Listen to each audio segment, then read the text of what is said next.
hampir semua orang memuji-muji saya. Belum ada orang yang menjelek-jelekan ketika saya baru pulang. Kenapa? Ya karena saya belum punya salah.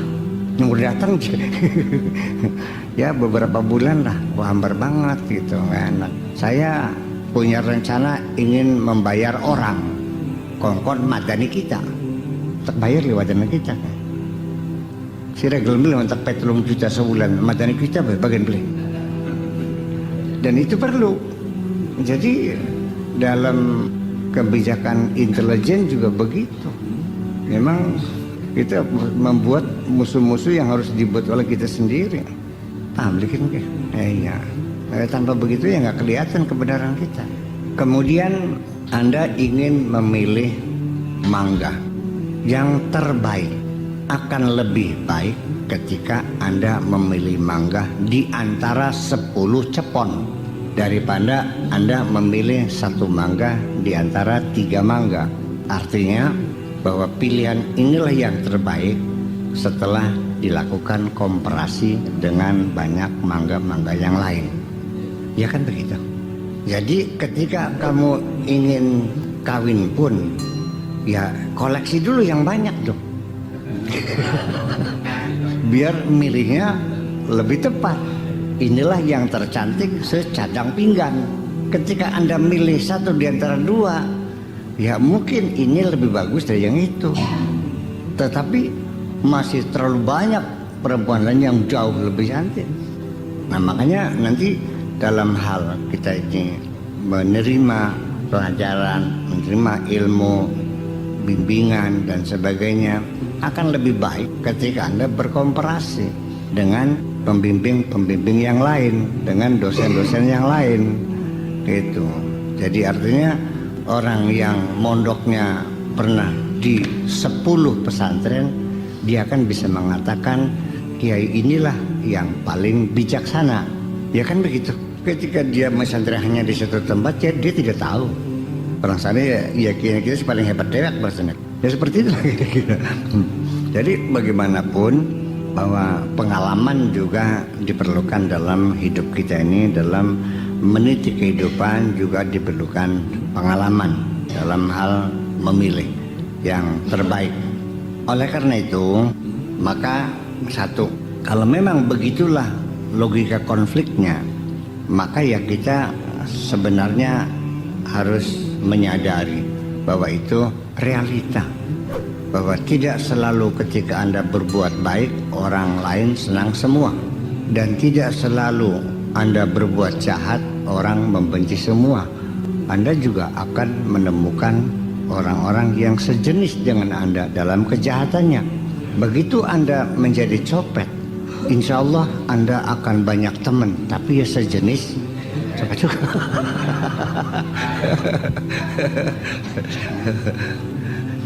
Dan nanti pertengkarannya ya di antar copet. Ketika Anda jadi kiai, ya Anda juga akan banyak teman-teman ya kiai, dan nanti pertengkaran Anda ya dengan kiai juga. Yang bakal piring kuning, nang getreknya kok, kalau piring maning gini, piring ke getrek orang ke rengat. Kenapa rengat kok? Ya getrek piring maning. Iya. Jadi ketika kita belajar benar, kata kiai kamu begini, begini, begini. Anda boleh percaya, boleh tidak. Tetapi alangkah baiknya coba Anda melihat pendapat orang lain dalam kasus yang sama. Anda nanti baru bisa melihat kelebihannya apa. Satu contoh umpamanya seorang perempuan, katakan sajalah namanya Hasanah. Ketika dia sendirian, kita tidak bisa mengetahui kelebihannya apa, kekurangannya apa.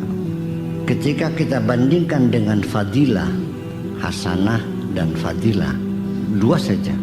Oh ternyata Hasanah ku bangir bocah itu mereka. Matanya bende, karena matanya Fadilah sipit. Oh ternyata Hasanah ke kulitnya kuning, karena menurut Fadilah sawo mateng. Tetapi ketika ngobrol, kalau Fadilah ke enak, wawasannya luas. Tapi Hasanah pelangap pelongo paikin. Ini kita satu dikomparasi. Iya kan? Baka ndeleng biyekan mah langsing hasanake. Tapi rada dengkeh. Baka fadilah mah beli langsung pisang, tapi pas sarasi. Jadi ukuran ideal pinggang itu adalah 70% dari pinggul. Itu kata 3B, beauty, brain, dan behavior. Ukuran-ukuran Miss Universe. Ya kan itu ukurannya.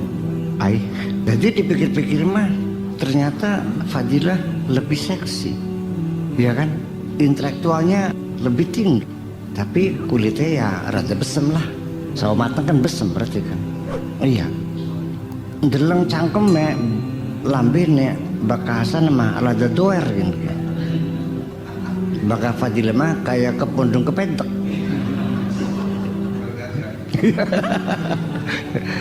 Walhasil ketika kita menilai sesuatu hanya satu, maka kita tidak akan bisa mengungkap kelebihan dan kekurangannya. Baru kita tahu ketika ada komparasi dengan yang lain. Ya kan begitu?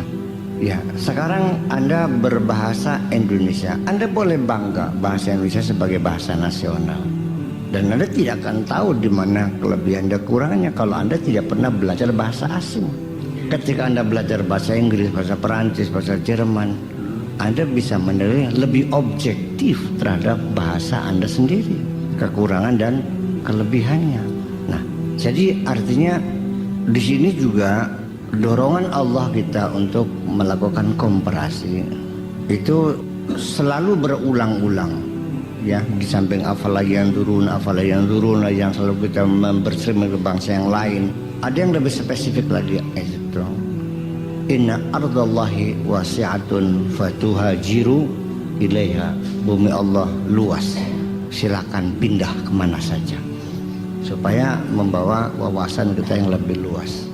Nah, makanya ini proyek-proyek wisata, ziarah-ziarah wilisanga, ya kan gitu, berkunjung, studi komparasi, studi segala macam lah luar negeri. Itu juga sebetulnya ya besar sekali manfaatnya supaya anggota-anggota dewan itu jangan kayak katak dalam tempurung.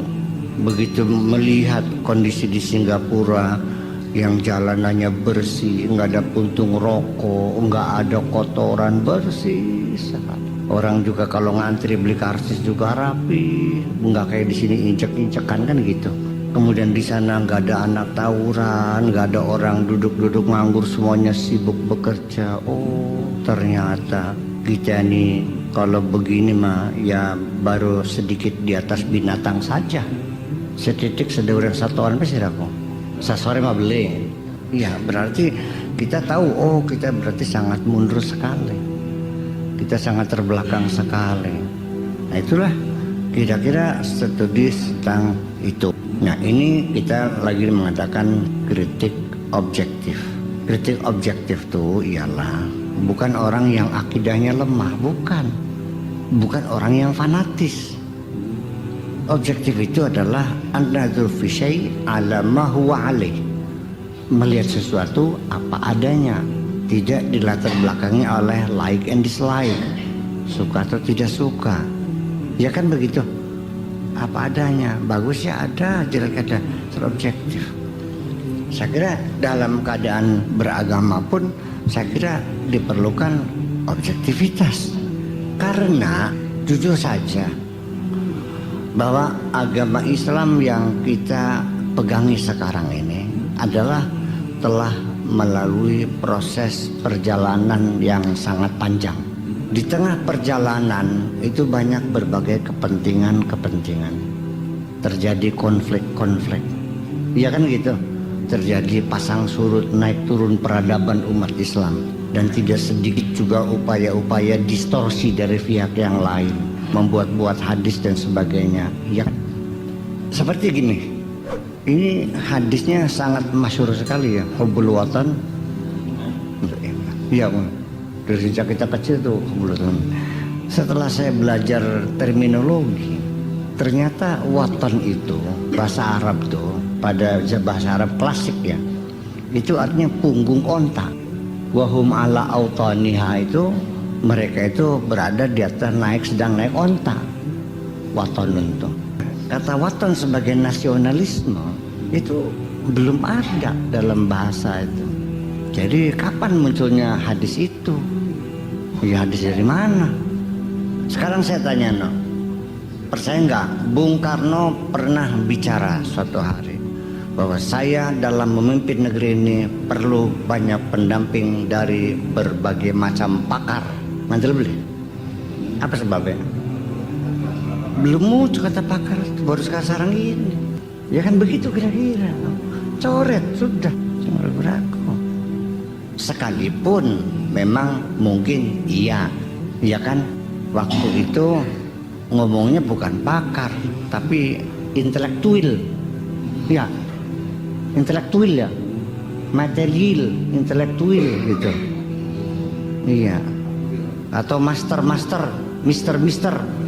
Iya, saya perlu banyak mister. Oh, non cuman enggak. Ya, jadi ya mister artinya ya sarjana lah. Itu. Iya, sesungguhnya banyak ya. Utlubul ilma walau bisin. Kapan kontak dengan Cina? Ya banyak sekali pada semacam itu. Yang sudah masyhur nih, bukan orang Arab waktu itu pada zaman Nabi tahun abad ke-6 sudah pernah berhubungan dengan orang Cina belum? Nyongkes. Pertama kali yang bersentuhan dengan Cina kan Ibnu Battuta. Ya. Jadi artinya bahwa oke lah, terlepas itu mah kita. Tetapi kalaupun dia itu bukan hadis, kalau ternyata benar, mau ngomong apa? Menurut beliau, ya bukan kepada hadisnya, pada kebenarannya itu. Nah, ya itu kan persoalannya. Ya, apa? Utlubul ilma walau bisin. Belajarlah ilmu sekalipun di Cina. Ini banyak beberapa kesimpulan. Dalam mencari ilmu, kita enggak usah fanatis. Harus seagama. Jadi dari agama lain pun dalam persoalan ilmu adalah open, terbuka semuanya. Ilmu adalah ilmu. Kemudian yang kedua bahwa dalam proses mencari ilmu itu kita harus siap menanggung risiko dengan segala kesulitannya. Menempuh perjalanan yang sangat jauh itu pun ya kita harus punya keteguhan hati untuk menempuhnya. Yang ketiga berarti hadis itu menunjukkan pengakuan bahwa Cina sudah jauh lebih maju. Jadi sebenarnya kita harus cerdas menganalisa itu. Non? Ya. Saya beli cerdas pribadi. Masa ngaji antum beli cerdas. Oke. Jadi kalaupun ternyata itu bukan hadis, ya sudah. Ketika dia mengandung kebenaran, ya sudah nggak ada masalah. Iya. Namanya benar itu tidak harus diucapkan oleh kiai. Tukang beca pun yang ngomong kalau benar ya benar. Ya beli ngantel aja. Sudah mau beli ngantel nih wonge. Ini ngomongannya kan benar sih. Jadi kebenaran itu dari mana datangnya kita terima, nggak bisa menolak. Gitu kerem ya. Karena ya jadi artinya begini. Nanti saya putar-putar ujungnya bahwa kamu kan pengen belajar benar. Bagaimana cara mencari kebenaran? Kalau Anda masih dibelenggu oleh like and dislike, suka dan tidak suka, dengan fanatismenya, ya kan begitu, dengan superiority kompleksnya, yang angel bagaimana bisa mengumpulkan kebenaran? Lah ya, lu masih mau tukang beca nganter beli. Kiai ngomong ketika dia ceramah, Kiai zaman kin kudu sugih, bakal beli sugih zaman kin kayak gue nggak didirgani, kudu sugih, mobil kudu bagus, ora. Bagus kerjanya bakal melarat mah. Sementara man kadim tukang macul ngomong sama anaknya yang nangis pengen sekolah MTS. Enok aja mencilak muncuk maning kader siraku anakan kadim. Ya wis bae si berkat SD bisa maca ora siraku. Kari lakonan apa? Salah siapa boga sira metune sing wetenge mbok kira. Karepe sapa? Ya kari lakonan apa? Kader Gusolla masa ngongkona ning sira bakal sirane beli bisa mah. Lakonan apa kader ka urip ning dalam dunya kok ora suwe ora apa. Kari yang suka terima bae nglakoni segala pestane Gusti Allah wis. aja ngenes-ngenes maning. Omonganku bener pisan kan dia. Si ngomong Man Kadim. Barang kiai ngomong kudu sugih. Ya tak jauh ngecak ya lah sugih ya. Jadi kudu sugih ya lah sugih ya. Mangga. Sok omongan saya kudu sugih kan saya kelas sugih ya. Ya sugih kudu kerja keras, kelas kerja keras ah. Gue bekas kudu banting tulang, banting kan kalau kesirah serok. Tahun tentang sugih kita beli. Ini kan jadi tidak realistis. Mana yang realistis? Kiai apa Man Kadim? Man Kadim sangat realitas sekali. Bukan dari teori, tapi dari satu realita. Kiai dari teori. Teori yang masih tingkatan nadharia, baru teoristis, baru teoritis. Belum pernah dibuktikan. Nah makanya kan saya mengatakan orang-orang yang kayak Man Kadim itu, sering saya ungkapkan, itulah kesalehan yang terpendam, kesalehan yang tersembunyi, yang tidak ada seorang pun mampu melakukan apresiasi. Kenapa? Karena sudah keburu diremehkan, karena dia tukang macul. Betul gak? Oh iya.